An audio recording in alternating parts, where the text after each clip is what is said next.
I can make this happen right now. Too eager, I know. Sorry. Haven't you ever been curious about girls? Yeah. You gotta have a threesome or a lesbian affair or something. Are you upset? Just confused. Is that part on every girl? This is gonna take longer than I thought. Gigi's giving me notes, and every time she wants to practice, I panic. You wanna practice on me? That's definitely the last time. Definitely. Premieres Thursday, June 30th on FX. What you just heard was audio from Sex, Drugs, and Rock and Roll Season 2 on FX. You can watch it Thursday nights at 9 o'clock. If you haven't seen the show, Denis Leary, it's fantastic. Get caught up.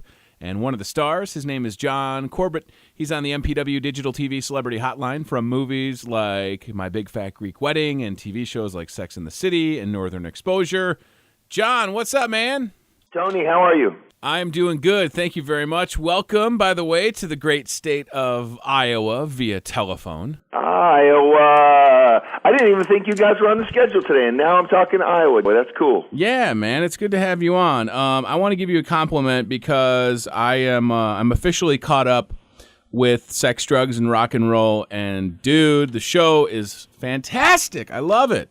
Gosh, I'm so glad, man, because everybody's, beats us up in the press. I think they think it's supposed to be some in-depth rock and roll documentary, and it's just like a fun half-hour Denis Leary kind of laugh fest, Yeah, no, absolutely. And that's what, like, my expectations were just that. I love the cast. And when I got, started to get caught up, I could identify exactly what the show was. So, yeah, they don't know what they're talking about, right? I mean, this is good. Yeah, well, it's a heavy title. It says a lot, and it means a lot, and I think people thought it was going to be much heavier than the sort of light comedy that it is. But, the second season now, people are kind of getting used to it, and I think they're liking what we're laying down. Absolutely. What made you gravitate towards the role? Like, did you see the script and you thought, because of your experience, albeit with country music and touring and doing shows, was it the character? What brought you? What piqued your interest in this, John? Well, I didn't have any piqued interest because most of the time, if I say yes to a TV show, I live about 2.5 hours north of L.A. On a little farm. I got 100 acres here, and usually when I say yes to something for any long term, like a TV show, it means I got to leave here, man. Right. And as I'm getting older and settled down and settled in, it's hard to leave the house. So this one, right off the bat, they said Sex, Drugs, and Rock and Roll, Denis Leary. I like that, but my first question: where does it shoot? New York. Oh man, I don't know if I'm up to going to New York for how many months? 4 months. Woo! Woo! Jeez, it was really this double-sided sword. But once I got over the idea of having to leave home, it was all about Leary because I'm just a fan. We kind of came up together. Northern Exposure started in '90, and that's about when he started making these weird appearances on MTV and started getting known. And I'd cross his path. So I've been crossing his path for 25, 26 years, and so he called me up and he said, "Hey, man, I know you got a band. I know you play guitar. I got this thing I want you to take a look at." And that's how it happened, really. Wow. Well, I'm glad it came together because it's awesome. Sex, Drugs, and Rock and Roll. It's Thursday nights at 9 o'clock Central on FX for us. I have so many questions. My wife and I just saw you a few months ago in My Big Fat Greek Wedding 2, and those two movies, John, absolutely hilarious. And talk about that, because there were a couple years in between those movies. So when you heard about the sequel, did you think, why didn't we do this sooner, or did you feel like the timing was right? I wanted to do it. I started hammering her about 2 years after we did the first one. I'd say, we better get on this. If there's ever been a movie, it's the most successful romantic comedy ever made. Right. So it just, in my mind, meant let's do a sequel to it, right? Yeah. And 2 years, 4 years, 6 years. I think at about 7 years, I just sort of gave up asking her, because she would always say, "I don't have anything," and that would be enough. And man, when she called me, I guess it's been about 2 years, because we made the movie around this time last year. So about 2 years ago, she called and said, "I have a script. I want to send it to you." I just couldn't believe it. And I felt like the window was probably closed.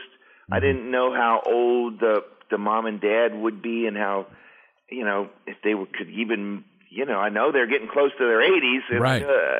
Can they make it to the work? I don't think this thing's going to play. But, man, we did that first table read, and it was kind of like, we shot the thing 16 years ago in 2000 when we filmed it. So it was sort of like that 2 years I always wanted had just passed because everybody was in really great shape and especially the mom and dad. And I mean, the lady who plays the grandma is 92 years old. Beth. Wow. Is her name.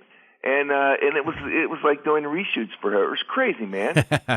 Well, it was so much fun, and I grew up outside Chicago in the suburbs, and one of my best friends was Greek, so a lot of parallels. And I'm Italian and Irish, so those big families, they're wild.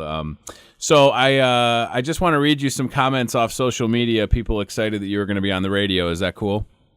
Yeah. All right, John. So first, as long as they're all negative. Yes. Well, the first one, John, is from my wife Casey, and she said, "Tell him I said hi," smiley face, and I loved him in Serendipity and My Big Fat Greek Wedding and Sex and the City. So that's my wife giving you some love. Tell her that's why I have long hair in Big Fat Greek Wedding, because I was also making Serendipity at the same time, and but I was making that movie first. And so I couldn't cut my hair. and so my hair is exactly the same in both movies because I'd shoot one for 12 hours and get in a car and go shoot the other one. It's crazy. Jeez Louise. Colleen says, planning on doing a reunion of Northern Exposure, anything in the future like that?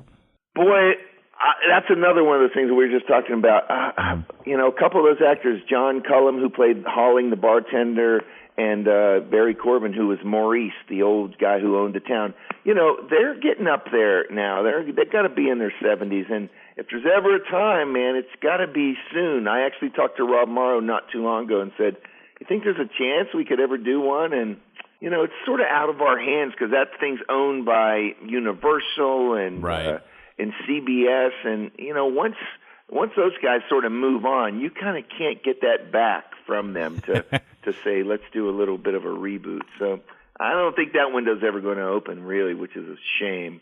In 2 words, describe Billy Gibbons.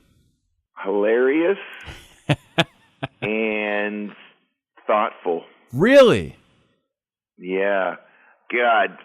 Well, how do you know I even know Billy Gibbons? That's strange. That's something most people wouldn't know. Well, I know about your music, and I know that you've had the chance to perform with ZZ Top, and I love Billy, and his solo stuff that came out this past year was incredible. So I'm jealous that you're probably friends with him, right?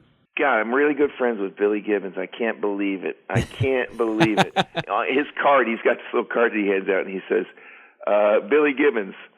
And he's got his phone number, and he says, I'm a friend of Eric Clapton on his card. He is the most thoughtful dude, when you talk to him. It just goes really deep, and the hand comes up, to the chin, and, he thinks about things before he says them, which is very rare. Most people just go and go, But I love that dude. I hope that they never slow down. I can kind of say that I'm friends with Alice Cooper, so I'm sort of in a similar situation where it's just like a trip that when I see Alice and he recognizes me, I don't know what to do. I just kind of freak out a little, but I try and keep it cool. I'm like, this is so weird. Isn't that bizarre? Isn't it bizarre? I still, even when I see Billy now, there's this little part of me that goes, I hope Billy remembers me. It's a weird thing, isn't it? Yeah, it's super weird. It's like, I don't want to assume that you know who I am, but I hope based on our previous interactions that I did something or said something that you were able to hang on to for a minute. Oh, man. Well, John. Yeah, that's pretty common. I think that feeling's common. I'm glad that. Because, of course, Alice is going to say, what's up? Yeah, right. Especially Alice, because he's there. He's all there now. He's so present and sober. And, oh, yeah. He's never going to forget. He's a good friend. Listen, Sex, Drugs, and Rock and Roll. A little bit. enough to shake his hand. It's one of the greatest dudes on the planet, man. Super cool. I'm so happy for you, buddy. Season 2, Sex, Drugs, and Rock and Roll, 9 o'clock Central on FX for us locally. Continued success. Thank you so much for the time. It's been a pleasure, and I hope that you continue to pursue music on your own. And when that does happen, please know that you have some friends in Iowa that will put it on the radio, because we control our playlist 100%, my friend. No corporate control here. Oh, I love that. That is very rare. Mm-hmm. Absolutely. Thank you for that. I'm going to keep that in mind. John Corbett, have a great weekend, buddy, okay? Thanks for helping us out. You too. Take care. Bye.